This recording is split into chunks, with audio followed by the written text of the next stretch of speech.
morning, everyone. This is Prakash Kumar Gupta from Brilliant Public School, Bethrai. Our today's topic is binomial theorem. What is binomial theorem or binomial expansion? It is a way of expanding the same bracket very quickly, whatever power it raised to. The two terms whole power, we can say n. It can be used in probability in determining how many ways an event can happen, or we'll see an example of this once we have understood the process which we go through in expanding the bracket. So binomials. First of all, what are binomials? As we already know, an expression in the form a plus b is called binomial because it is made up of two unlike terms. So we can use the FOIL method repeatedly to evaluate expressions like a plus b whole square, a plus b whole cube, or a plus b whole to the power 4. So in the smaller classes already we have studied a plus b whole square is a square plus 2a plus b square, or a plus b whole cube is equal to a cube plus 3a square b plus 3ab square plus b cube. Likewise a plus b whole power 4 also. But to evaluate higher powers of a plus b whole power n can be 10, 20, 100 like that, would be a difficult and tedious process.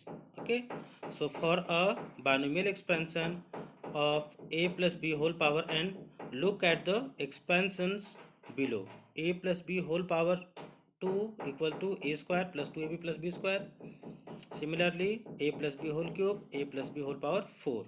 Some simple pattern emerge by looking at these examples. There are n plus 1 terms always, you can see. If the power is 2, so number of terms is 3. If power is 3, number of terms are 4. Likewise, for a plus b power 4, number of terms are 5. So the first one is an and the last is bn. The exponent of a decreased by 1 for each term, and the expansion of b increases by 1. So the sum of the exponents in each term is n. That also we can see in all the terms. Now binomial theorem. For expanding a plus b whole power n where n is large, the Pascal's triangle is not efficient. Instead, we use the following formula for expanding a plus b whole power n. So binomial theorem now we are going to introduce.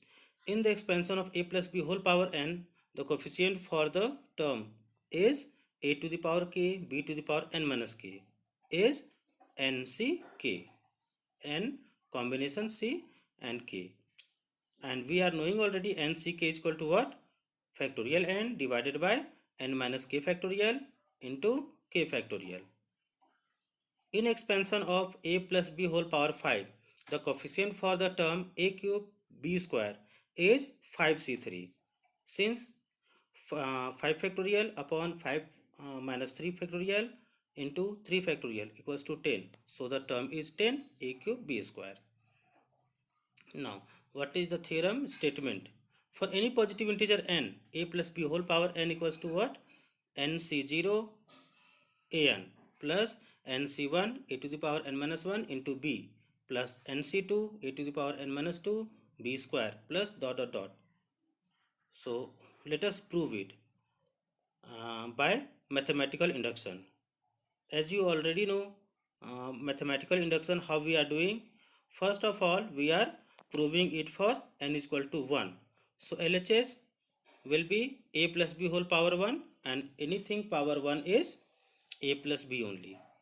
Now RHS equals to 1c0 a to the power 1 plus 1c1 a to the power 1 minus 1 into b. So finally we are getting a plus b only. So LHS and RHS are equal, and we can say P1 is true.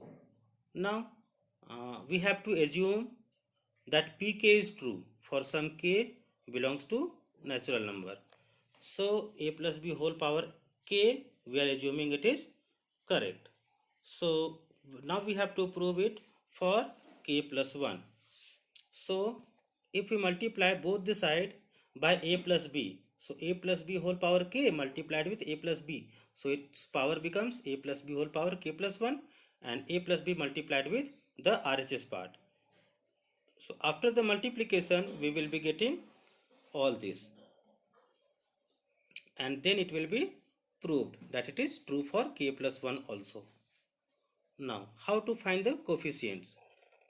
What we will notice is that when r is equal to 0 and when r is equal to n, then NCR is equal to 1 no matter how big n becomes.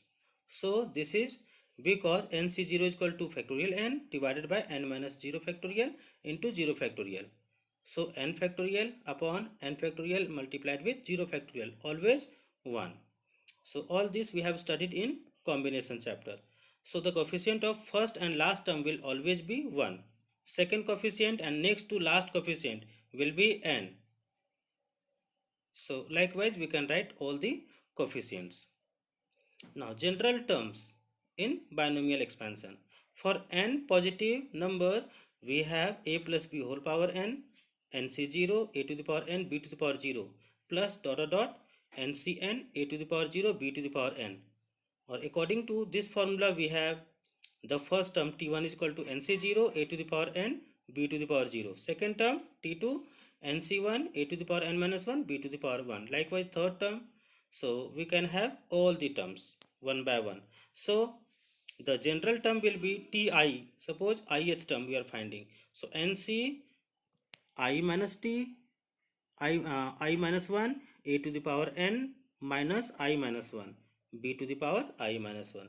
This is the formula for the general term. Now we'll see the middle term. How to find the middle term? The number of terms in the expansion of a plus b to the power n depends on the index n or the power n. N can be even or n can be odd. So first of all we'll see it for even. If n is even, then the middle term will be n plus 2 by 2th term. And when n is odd, then we will be having two middle terms. One is the ith term, that is n plus 1 by 2th term, and another is n plus 3 by 2th term. Okay, thank you very much.